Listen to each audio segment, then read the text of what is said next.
¿Alguna vez has sentido que no estás solo en un cementerio? Hoy te contaré 10 historias reales y aterradoras que ocurrieron en lugares donde la muerte parece no descansar. Desde sombras sin sombra hasta ataúdes que flotan, estas leyendas te harán mirar 2 veces cada foto y sentir el frío de una presencia invisible. Quédate hasta el final, porque lo que vas a escuchar podría cambiar tu forma de ver la vida y la muerte. Si te gustan estas historias escalofriantes, no olvides suscribirte para no perderte ningún relato nuevo. Cuéntanos en los comentarios cuál te ha impactado más o si has vivido algo parecido. Y por supuesto, dale like para apoyar el canal y que podamos seguir trayéndote más misterios del más allá. Tu apoyo es muy importante. Historia 1. El ataúd que sangraba en Texas, Estados Unidos. Me llamo Martín Herrera, tengo 54 años y desde hace más de 2 décadas trabajo como sepulturero en un pequeño cementerio al sur de Texas, un lugar apartado, rodeado de encinos viejos que crujen con el viento y donde el silencio pesa más que el calor del mediodía. Aquel día en particular, un jueves húmedo y gris, me encargaron preparar la tumba para un entierro que había sido agendado con urgencia. No era raro que se aceleraran las ceremonias, pero sí me extrañó que no hubiera familiares ni flores encargadas, solo un ataúd de madera oscura que llegó cubierto por una lona y transportado en una camioneta sin rótulos. Los 2 hombres que lo trajeron no dijeron una sola palabra, apenas bajaron el féretro y se marcharon. Al quitar la lona, sentí un olor metálico, espeso, como el de sangre fresca. Pensé que era mi imaginación, pero entonces vi un hilo delgado de líquido rojo que escapaba por una de las esquinas del ataúd y se mezclaba con la tierra. Al principio creí que era algún barniz o pintura que se desprendía por la humedad, pero cuando toqué con un trapo, la tela se empapó con un calor extraño, como si aquello hubiera estado dentro de un cuerpo vivo. No había tiempo para investigar, así que lo bajé a la fosa mientras el cielo se encapotaba más y más. Durante la ceremonia, el párroco leyó unas oraciones cortas, sin mencionar el nombre del difunto. Éramos solo 3 personas, el cura, yo y un joven que permaneció apartado, mirando el ataúd con una expresión que no supe si era de miedo o de culpa. Cuando comencé a cubrirlo con tierra, el líquido volvió a filtrarse, ahora más abundante, como si algo dentro estuviera siendo exprimido. El barro se volvió rojizo y los insectos comenzaron a revolotear, atraídos por el olor.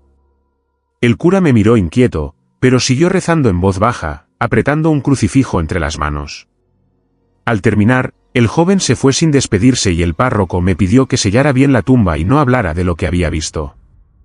Esa noche, mientras cerraba el portón, escuché un goteo constante que venía de la dirección de la sepultura. Caminé hasta allí y vi cómo el líquido seguía brotando, formando pequeños charcos que brillaban a la luz de la luna. Me incliné para mirar de cerca y juraría que el charco se movió, como si algo respirara bajo la tierra.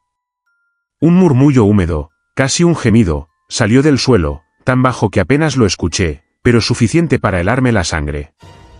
Me alejé rápido, pero al darme la vuelta noté huellas húmedas sobre el camino de grava, como si alguien hubiera salido de esa tumba y caminado detrás de mí.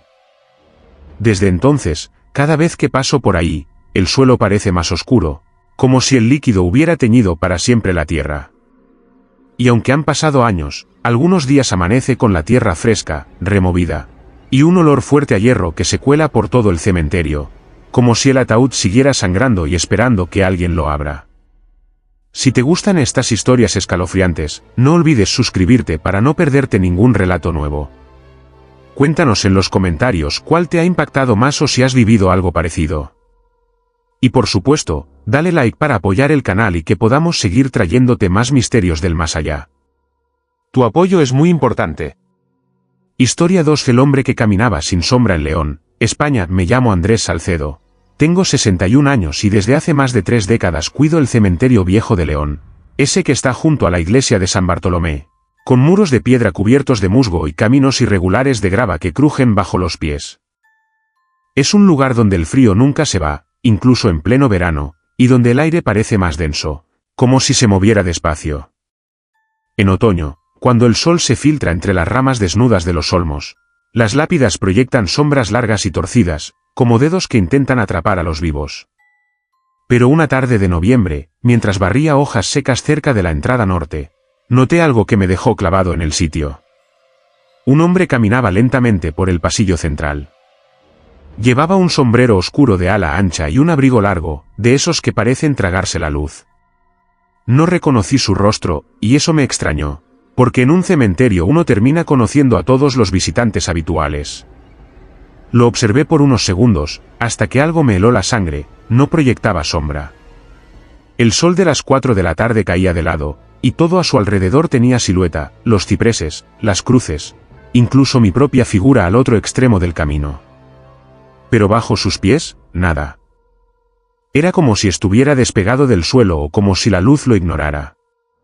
Me acerqué despacio, fingiendo que continuaba barriendo, pero cuando intenté verle la cara, el sombrero la ocultaba por completo, aunque el ángulo de la luz debía iluminarla.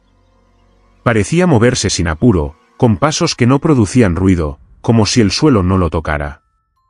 Lo vi detenerse frente a la tumba de una familia que llevaba más de 100 años enterrada allí. Se quedó quieto, inclinando la cabeza, y aunque yo estaba a menos de 10 metros, no escuché ni un suspiro. Quise preguntarle si buscaba a alguien, pero cuando abrí la boca, el aire me salió frío, como si hubiera respirado desde dentro de un sótano. Lo seguí con la mirada mientras avanzaba por el pasillo lateral que lleva al osario, y en un parpadeo ya no estaba. Fui hasta allí y no encontré ni rastro. Ninguna pisada sobre la grava, ninguna hoja movida. Esa noche me costó dormir, y al día siguiente, a la misma hora, lo vi otra vez, saliendo por el portón viejo como si hubiera estado dentro toda la mañana. No hizo falta más de 3 días para que comenzara a notar algo inquietante. Cada vez que él aparecía, el cielo se nublaba levemente, aunque antes estuviera despejado, y el aire se volvía más pesado. Una tarde decidí seguirlo más de cerca. Caminé tras él, lo suficientemente lejos para que no me oyera, y me di cuenta de que los pájaros callaban a su paso y que las hojas que caían de los árboles parecían desviarse, evitando tocarlo. Cruzó frente a la tumba de un niño fallecido en 1897, y lo vi detenerse, levantar la cabeza y mirarme directamente. No sé cómo describirlo, pero aunque no podía ver sus ojos, sentí que algo me atravesaba por dentro, como si me hubiera vaciado de calor. En un instante, el suelo bajo mis pies pareció inclinarse y tuve que apoyarme en una cruz para no caer. Él siguió caminando y desapareció detrás del mausoleo de los Varela. Cuando me asomé, el pasillo estaba vacío. Con el tiempo, comencé a notar que no era el único que lo veía. Una anciana que visitaba a su esposo me dijo un día, temblando, que había visto a un hombre sin sombra que la observaba desde lejos y que, al intentar rezar, se le olvidaron las palabras.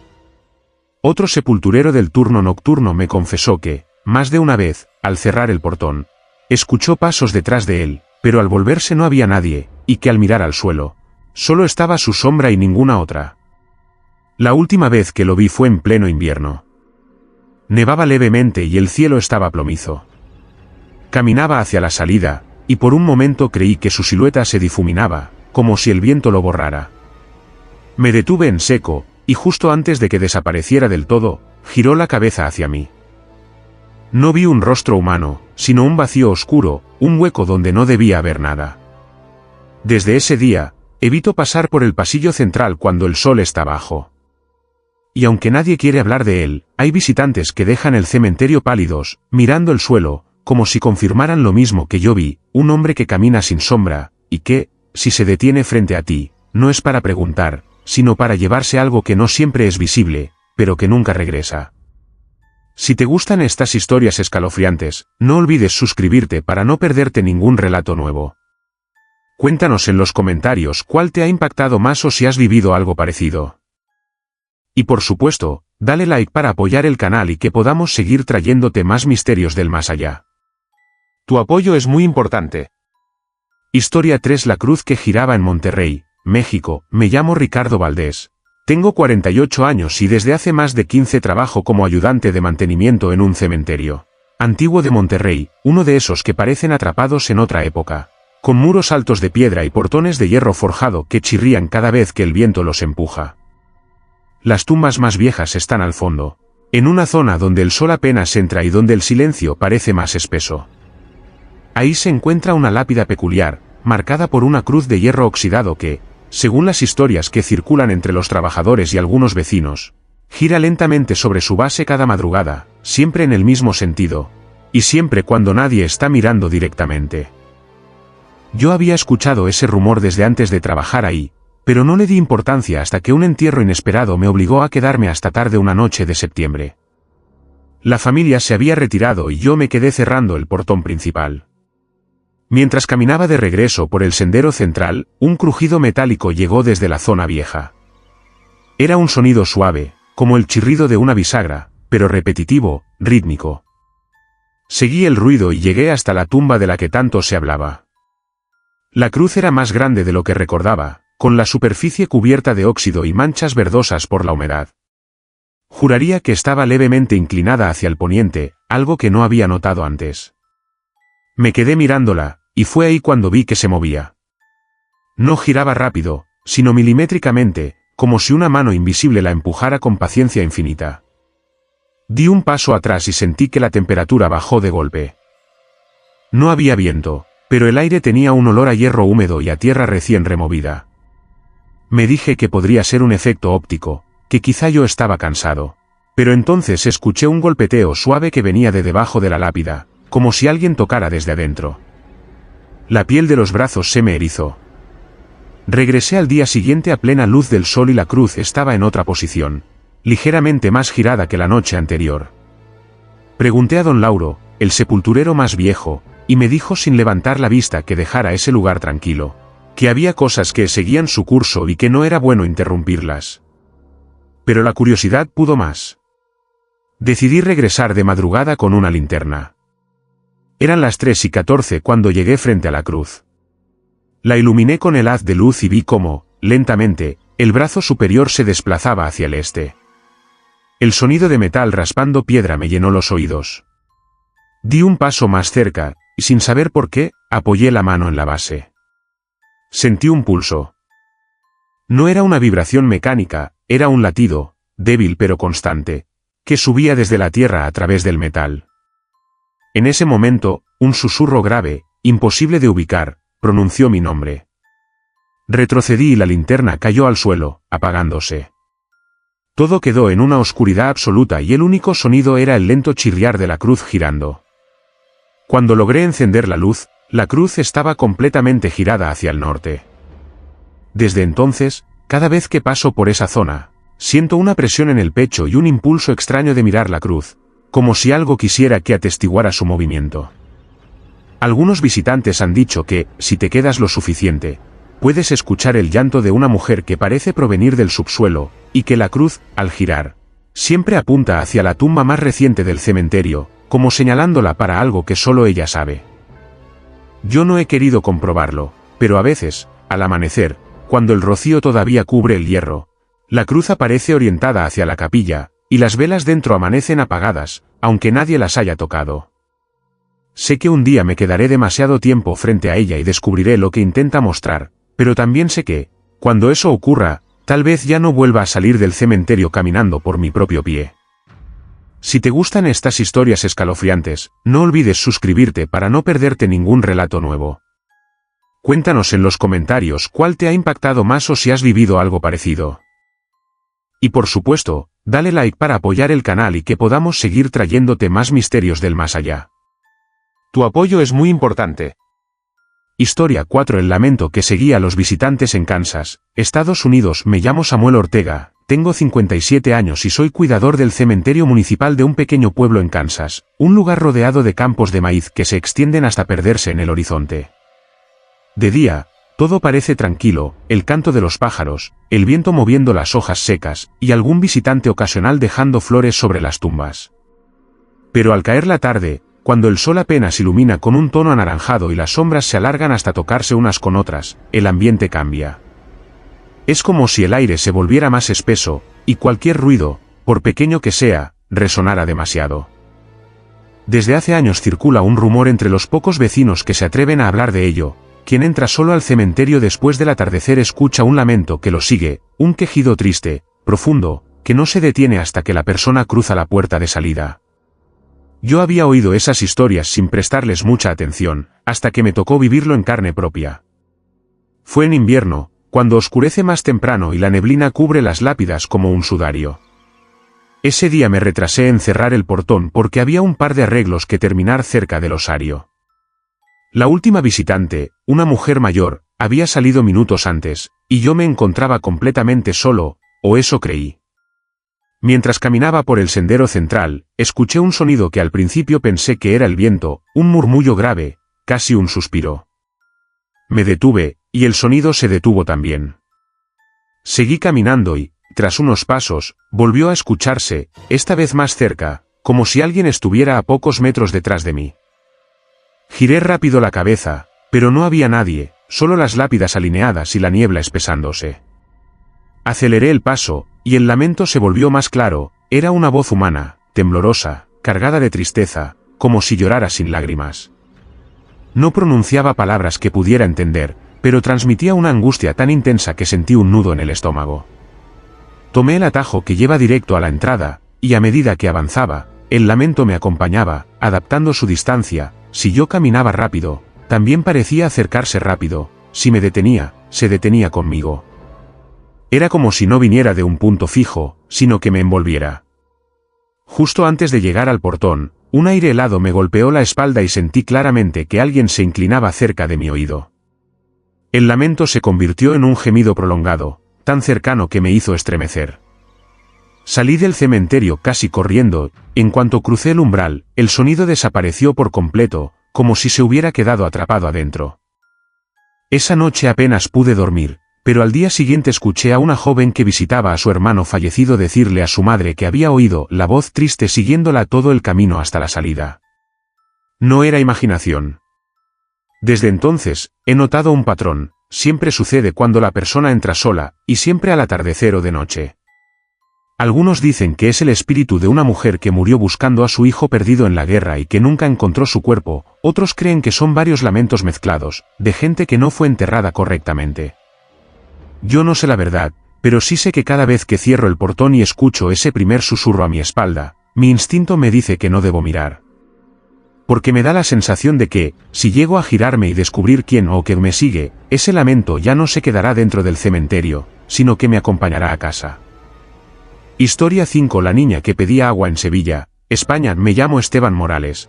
Tengo 63 años y durante casi toda mi vida he trabajado como vigilante nocturno en el cementerio de San Fernando, en Sevilla, un lugar donde los muros son tan antiguos que las piedras parecen recordar todo lo que ha ocurrido dentro. He visto cosas que la mayoría no creería, pero hay una en particular que me sigue inquietando incluso ahora, años después de haberme jubilado. Todo comenzó una noche de verano, de esas en las que el calor no da tregua ni siquiera después de la medianoche. Estaba haciendo mi ronda por la zona más antigua, cerca de los mausoleos cubiertos de enredaderas, cuando escuché una voz infantil detrás de mí. Era suave, casi un susurro: «Señor, ¿me da un poco de agua?». Me giré y vi a una niña de unos 7 años, de cabello oscuro y recogido en 2 trenzas, con un vestido blanco algo sucio. Sus ojos eran grandes, pero tenían una expresión apagada, como si miraran desde muy lejos. Me sorprendió verla allí a esas horas y le pregunté cómo había entrado, pero no respondió, solo repitió la misma frase, con un tono un poco más insistente. Le dije que me esperara y fui hacia mi caseta a buscar una botella de agua. No tardé ni un minuto, pero al regresar, la niña ya no estaba. Pensé que se había escondido por miedo, así que recorrí los pasillos llamándola. No obtuve respuesta, solo el crujido de la grava bajo mis botas y el canto distante de un búho. Decidí revisar las cámaras de seguridad más tarde, pero en las grabaciones no aparecía ninguna niña, solo yo, caminando y hablando al vacío. Pasaron unas semanas y el episodio quedó en mi memoria como una rareza, hasta que volvió a ocurrir. Esta vez la vi a pocos metros de la entrada lateral. Estaba de pie, inmóvil, mirándome fijamente, y en cuanto me acerqué, pidió agua con la misma frase exacta, en el mismo tono. Cuando intenté alcanzarla, corrió hacia la parte trasera del cementerio, donde las tumbas son más viejas y el suelo está desnivelado. La seguí, pero se desvaneció entre las lápidas, como si la tierra misma la hubiera tragado. Empecé a preguntar a los compañeros si alguien más la había visto, y uno de los sepultureros, un hombre mayor llamado Julián, me dijo que esa niña aparecía desde hacía décadas, siempre pidiendo agua, y siempre desapareciendo detrás de un grupo de tumbas muy antiguas, correspondientes a una familia que murió durante una epidemia de cólera en el siglo XIX. Según él, entre los fallecidos había una niña que, según la historia, agonizó durante días pidiendo agua, pero sus padres no pudieron conseguirla a tiempo. Desde entonces, dicen que su alma recorre el cementerio buscando lo que no tuvo en vida. La última vez que la vi fue diferente. Era una noche nublada, sin luna, y yo estaba revisando una fuga de agua cerca de la zona vieja. De pronto sentí que alguien tiraba de mi chaqueta. Al voltear, ahí estaba ella, más cerca que nunca, con el vestido húmedo y el cabello goteando, como si hubiera estado sumergida en agua sucia. Sus labios temblaban y sus manos estaban heladas. Me pidió agua una vez más, pero esta vez su voz era áspera, como si hubiera estado gritando por horas. Sin saber por qué, abrí la botella que llevaba conmigo y se la extendí. Ella la tomó, pero en vez de beber, dejó que el agua cayera al suelo, empapando la tierra a sus pies. En ese momento, un olor fuerte a humedad y podredumbre me golpeó, y noté que la tierra se oscurecía como si absorbiera el líquido con desesperación. La niña me miró una última vez, y en sus ojos vi un reflejo extraño, como si en lugar de un rostro infantil se escondiera algo más viejo, más consciente. Luego dio media vuelta y se perdió entre las tumbas, sin dejar huellas. Desde entonces, cuando paso por ese sector del cementerio, siempre llevo una botella de agua, aunque sé que si ella vuelve a pedírmela, quizá no sea para beberla, sino para alimentar algo que sigue ahí, enterrado, esperando. Historia 6. El ataúd que flotaba en Michoacán, México. Me llamo Javier Montoya. Tengo 52 años y desde hace más de una década trabajo como sepulturero en un cementerio rural de Michoacán. Un lugar rodeado de colinas verdes y campos de maíz, pero donde la lluvia lo cambia todo. Aquí, cuando el cielo se abre y el agua cae sin descanso, las calles se convierten en ríos y el cementerio se transforma en un lodazal silencioso. He visto lápidas agrietarse, mausoleos hundirse y nichos ceder bajo el peso de la tormenta, pero nada me había preparado para lo que ocurrió una tarde de agosto. Había llovido por 3 días seguidos, de esos aguaceros que no dan respiro, y el agua se había acumulado tanto que la parte baja del cementerio parecía una laguna. Esa tarde fui a revisar los daños y, al llegar a la zona más antigua, vi algo que me heló por dentro. Un ataúd flotaba sobre el agua lodosa, moviéndose lentamente entre las tumbas inundadas. No era un ataúd viejo ni carcomido, sino uno relativamente reciente, de madera oscura, sellado y en buen estado. La corriente débil lo hacía girar, mostrando cada tanto la tapa lisa y sin inscripciones. Lo primero que pensé fue que la lluvia había roto alguna tumba y el ataúd había salido a la superficie. Me acerqué con cuidado. El agua me llegaba hasta las rodillas y estaba helada, con un olor a tierra removida y flores podridas. Quise empujarlo hacia la orilla para volver a enterrarlo, pero en cuanto lo toqué sentí que estaba más pesado de lo que debería. No se hundía, pero tampoco parecía vacío. Fue entonces cuando escuché un golpe seco desde dentro, como si algo golpeara la madera desde el otro lado. Me quedé quieto, convencido de que era mi imaginación, hasta que el golpe se repitió, esta vez más fuerte, seguido de un sonido apagado, como un suspiro sofocado. Retrocedí instintivamente, el agua haciendo olas pequeñas alrededor del ataúd, que parecía acercarse a mí sin que yo lo empujara. El cielo retumbó con un trueno y la lluvia arreció de golpe. Decidí salir del agua y buscar ayuda, pero cuando volví con otro trabajador, el ataúd ya no estaba. La superficie del agua estaba quieta, y no había rastro de que algo se hubiera movido por allí. Pensé que tal vez la corriente lo había llevado hacia otra zona, pero no lo encontramos. A la mañana siguiente, con el agua bajando, fui a inspeccionar de nuevo. Y allí estaba otra vez, flotando en el mismo lugar exacto, como si nunca se hubiera movido. Esta vez no fui el único en escucharlo. Mi compañero, un hombre curtido por años de trabajo, palideció al oír los golpes desde dentro y me dijo que lo dejáramos, que eso no era algo que debiéramos abrir. Me contó que, hace muchos años, un entierro apresurado se había hecho en esa misma área, bajo una tormenta, y que algunos creían que el difunto no estaba realmente muerto cuando lo enterraron. Desde entonces, cada temporada de lluvias, alguien decía ver un ataúd flotando, siempre sellado, siempre en silencio, hasta que te acercabas demasiado. Aquella tarde, antes de irme, me quedé observándolo desde lejos. El agua estaba quieta, pero el ataúd giró lentamente sobre sí mismo, como si algo dentro se moviera, y la tapa quedó orientada hacia mí. Sentí un escalofrío recorrerme cuando noté que una de las esquinas estaba manchada de algo oscuro que no era barro, y que se diluía lentamente en el agua. No sé qué pasará cuando la próxima tormenta llegue, pero sé que, si vuelvo a verlo flotar, no me acercaré. Porque tengo la sensación de que ese ataúd no busca hundirse, sino encontrar a alguien que lo acompañe en su deriva.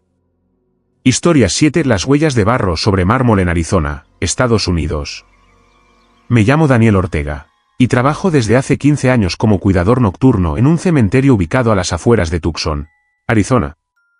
Siempre he sido una persona tranquila, acostumbrada al silencio y a la soledad, y pensé que ese empleo sería perfecto para mí. Pero desde hace unos meses, mi rutina se ha visto perturbada por algo que todavía no logro comprender del todo. Lo que voy a contar ocurrió entre finales de agosto y principios de septiembre, durante 3 noches consecutivas, y todavía me estremece cada vez que lo recuerdo. Todo comenzó una noche calurosa, de esas en las que el aire apenas se mueve y el cielo parece aplastarte. Hacía mi ronda habitual con la linterna, revisando las rejas y los pasillos de mármol pulido que rodean el mausoleo central. Conozco cada rincón de ese cementerio, cada grieta en las lápidas, cada árbol seco que resiste el calor del desierto. Por eso, cuando vi las primeras huellas de barro sobre el suelo de mármol, me quedé inmóvil. Eran huellas pequeñas, como de un niño descalzo, y seguían una línea irregular que se perdía entre las tumbas más antiguas.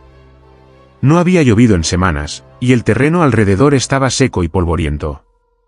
No había forma lógica de que hubiera barro allí, mucho menos en esa cantidad. Me agaché para examinarlas y sentí un olor extraño, como a tierra húmeda mezclada con algo más, algo rancio. Decidí seguir el rastro, que me llevó hasta un sepulcro olvidado, de mármol blanco amarillento, con el nombre apenas legible, María Elena Vargas, 1928-1935. La losa estaba cubierta de musgo seco, pero en el borde inferior había una pequeña grieta por la que parecía salir humedad. Las huellas llegaban justo hasta allí y desaparecían. Me quedé mirando esa tumba durante varios minutos, con la sensación absurda de que algo, o alguien, me estaba observando desde abajo. Me obligué a apartar la mirada, convencido de que era una simple coincidencia. Esa noche no pasó nada más, pero la imagen de esas huellas me acompañó incluso en sueños. La segunda noche, el fenómeno se repitió. A la misma hora, alrededor de la 1 de la madrugada, encontré nuevas huellas de barro fresco, esta vez más numerosas, como si la persona, o lo que fuera, hubiera caminado varias veces por el mismo sitio. No solo eso, ahora había marcas en las paredes bajas de mármol, como si unas manos embarradas las hubieran tocado. Las huellas subían por los escalones del mausoleo central y se perdían en la penumbra. Seguí el rastro hasta el interior del mausoleo, donde solo entra luz cuando abro la puerta para ventilar. Encendí la linterna y vi algo que me heló la sangre, una hilera de pequeñas gotas de agua, perfectamente alineadas, que conducían hasta un rincón donde había un viejo ataúd de madera sin nombre, colocado allí desde hacía décadas para su resguardo temporal, según los registros. No había ningún motivo para que ese ataúd estuviera húmedo, y, sin embargo, brillaba como si acabara de ser sacado de un río. Esa noche, mientras trataba de convencerme de que no había peligro, escuché un sonido suave, repetitivo, como pasos mojados sobre piedra. No eran fuertes, más bien eran como el golpecito de un pie desnudo que avanza despacio. Revisé todo el mausoleo, pero no encontré a nadie. Al salir, me di cuenta de que, detrás de mí, en el suelo, se formaban nuevas huellas de barro, como si algo invisible me siguiera. La tercera noche fue la peor. Apenas crucé el portón, vi las huellas de barro esparcidas por casi todo el pasillo principal, pero había algo distinto, ya no eran solo de un niño. Entre ellas, había huellas más grandes, profundas, y algunas parecían arrastrar algo pesado. El rastro terminaba en la tumba de María Elena Vargas. La grieta que había visto antes ahora era más grande, y el olor a humedad era insoportable. No sé por qué lo hice, pero me arrodillé y acerqué la linterna a la abertura. Sentí un aire frío salir de ahí, un frío imposible para el calor que hacía esa noche. En ese instante, escuché un susurro, tan bajo que casi creí imaginarlo: «Tengo sed». Me levanté de golpe, el corazón latiendo con fuerza, y retrocedí. El suelo estaba completamente seco bajo mis pies, pero cuando miré hacia atrás, Vi claramente el rastro de huellas embarradas que me seguían. No tuve tiempo de reaccionar, un golpe seco resonó desde dentro de la tumba, como si algo golpeara desde dentro con fuerza. 1, 2, 3 veces. Huí hacia la caseta de vigilancia y cerré la puerta con llave. No salí hasta que amaneció, y al regresar al lugar, no había huellas, no había humedad, nada. Solo el mármol brillante y silencioso, como si nada hubiera pasado. Desde entonces, evito pasar cerca de esa tumba.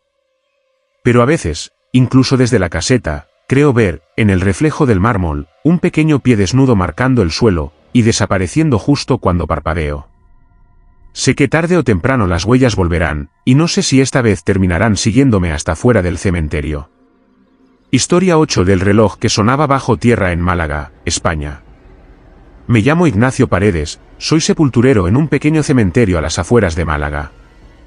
Llevo más de 30 años trabajando aquí, y he visto de todo, entierros multitudinarios, entierros en silencio absoluto, familias llorando desconsoladas y otras que parecían esperar el momento con alivio. Pero lo que pasó aquella primavera de 2016, no tiene explicación posible. Era un martes por la tarde, un día nublado, de esos en los que el aire parece más denso de lo normal.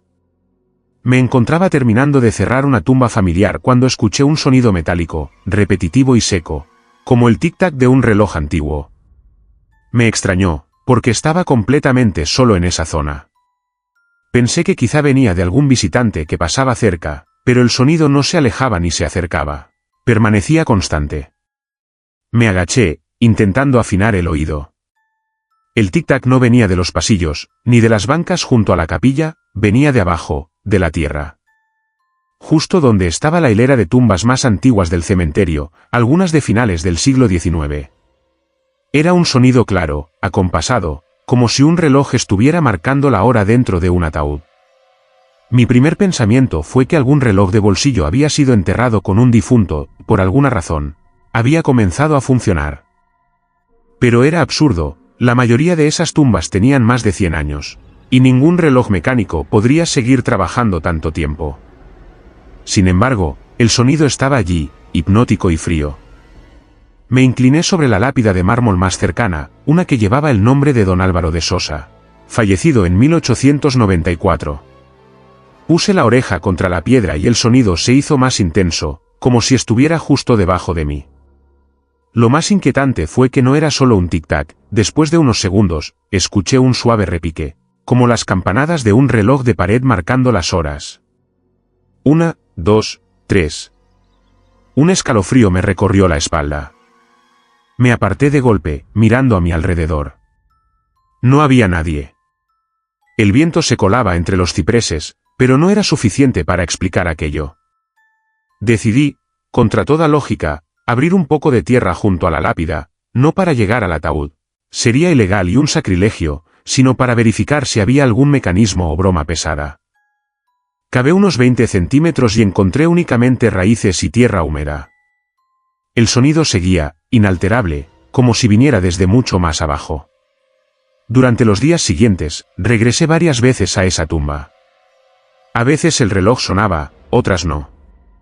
Pero cuando sonaba, siempre lo hacía al atardecer, alrededor de las 7:20. Exactamente a esa hora. Lo comprobé con mi propio reloj de pulsera. La cosa empeoró una noche en la que me quedé trabajando más tarde de lo habitual, colocando unas flores artificiales para el día siguiente. A las 7:20, el sonido comenzó otra vez, pero no estaba solo en la tumba de don Álvaro. Ahora lo escuchaba en 3 o 4 tumbas a la vez, como si bajo tierra varios relojes empezaran a marcar el tiempo de forma sincronizada. El ruido llenaba el aire, aunque provenía del suelo, y me provocó una opresión en el pecho. No aguanté y fui a buscar a Manuel, un compañero que llevaba menos tiempo que yo. Lo traje hasta allí, intentando que escuchara. Y lo escuchó. Lo vi ponerse pálido, mirarme sin saber qué decir. Esto no es normal, Ignacio, me dijo, y se fue, dejándome solo. Esa misma noche, no pude dormir. Me quedé dándole vueltas a la idea de que tal vez había una explicación, vibraciones de alguna máquina, filtraciones sonoras desde algún sitio, algo racional. Pero cuando al día siguiente fui al archivo del cementerio y busqué el registro de don Álvaro, encontré un detalle que me dejó helado. Había muerto exactamente a las 7:20 de la tarde, un 14 de abril de 1894. A partir de ahí, comencé a investigar las otras tumbas donde sonaban los relojes.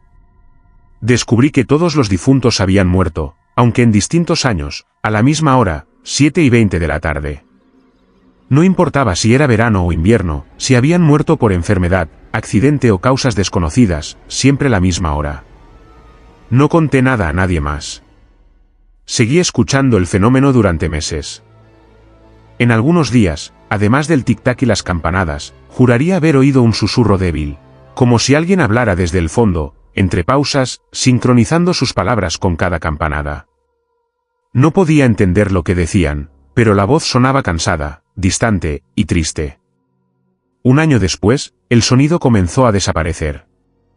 Primero dejó de escucharse en algunas tumbas, luego en otras, hasta que solo quedó en la de don Álvaro. El último día que lo oí, las campanadas marcaron 7 golpes, pero esta vez, justo después, la voz se escuchó claramente. Una sola frase, grave y lenta. No es el tiempo, es la hora.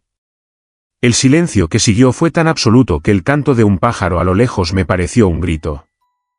Desde entonces, nunca más volvió a sonar. Pero cada 14 de abril, a las 7:20, yo me detengo en mi trabajo y me quedo de pie junto a la tumba de don Álvaro, esperando, por si acaso. Porque sé que cuando vuelva a sonar, no será un reloj lo que marque la hora, sino algo, o alguien, que espera bajo la tierra. Historia 9. La mujer que cantaba desde el Osario en Oaxaca, México. Mi nombre es Carlos Mendoza y he trabajado durante casi 20 años en un antiguo cementerio ubicado en las afueras de Oaxaca, un lugar envuelto en leyendas y misterios que pocos se atreven a contar en voz alta. El Osario, una pequeña construcción de piedra junto al muro norte, ha sido siempre el sitio que más respeto me inspira. Allí se guardan los huesos de cientos de personas, muchos sin nombre ni familia, apilados en silencio desde hace siglos. Durante años, el Osario fue un lugar tranquilo, pero una noche de invierno todo cambió. Era un diciembre frío, la humedad impregnaba el aire y la neblina bajaba espesa desde las montañas. Estaba haciendo la última ronda cuando escuché un sonido extraño, una voz femenina, débil pero clara, cantando una melodía antigua. Me detuve, paralizado. La voz provenía desde el Osario.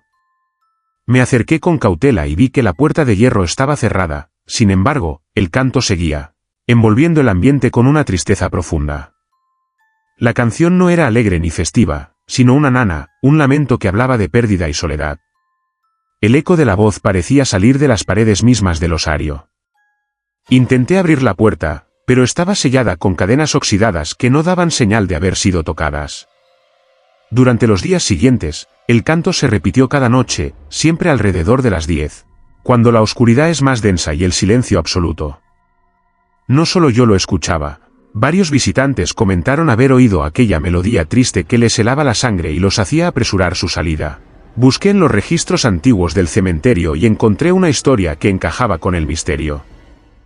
En el siglo XIX, una mujer llamada María de la Luz fue enterrada en el Osario luego de morir en circunstancias trágicas y solitarias, sin familia que reclamara su cuerpo. Se dice que en vida era una cantante de gran talento, pero que tras perder a su esposo e hijo en una epidemia, su voz se apagó para siempre, dejando solo recuerdos y un dolor que nunca sanó. Una noche, decidido a confrontar lo inexplicable, llevé un equipo pequeño de grabación para documentar el fenómeno. Al sonar las 10, la voz apareció de nuevo, clara y más fuerte que nunca. Grabé la canción, sus notas tristes resonando en el frío. Pero mientras la escuchaba, sentí una presencia detrás de mí, un frío que me atravesó. Me giré y no había nadie, pero el sonido del canto se mezcló con un susurro, no me olvides. Esa frase se grabó en mi memoria y en mi alma. Desde entonces, el Osario no ha dejado de cantar de vez en cuando, y algunos creen que es la manera en que María de la Luz busca compañía, que su voz eterna se eleva para no caer en el olvido. Yo sigo trabajando allí, a veces con miedo, pero también con la certeza de que, bajo la tierra, una mujer canta para que su historia no muera jamás. Historia 10 del niño que aparecía en fotos en California, Estados Unidos. Me llamo Thomas Bennett, soy fotógrafo profesional y desde hace varios años me especializo en eventos y lugares históricos, entre ellos varios cementerios antiguos en California. Siempre he buscado capturar la esencia de estos sitios, su historia, su silencio. Pero lo que me ocurrió en uno de ellos, el viejo cementerio de San Gabriel, desafía toda explicación lógica. Todo comenzó cuando me contrataron para realizar un reportaje fotográfico sobre las tumbas históricas y las leyendas del lugar. En la primera sesión, hice cientos de fotos con mi cámara digital, recorriendo las avenidas cubiertas de árboles y lápidas antiguas. Al revisar las imágenes en mi computadora, noté algo extraño. En varias de ellas aparecía la figura de un niño pequeño, vestido con ropa antigua, alrededor de los 8 años, que nunca vi durante la sesión.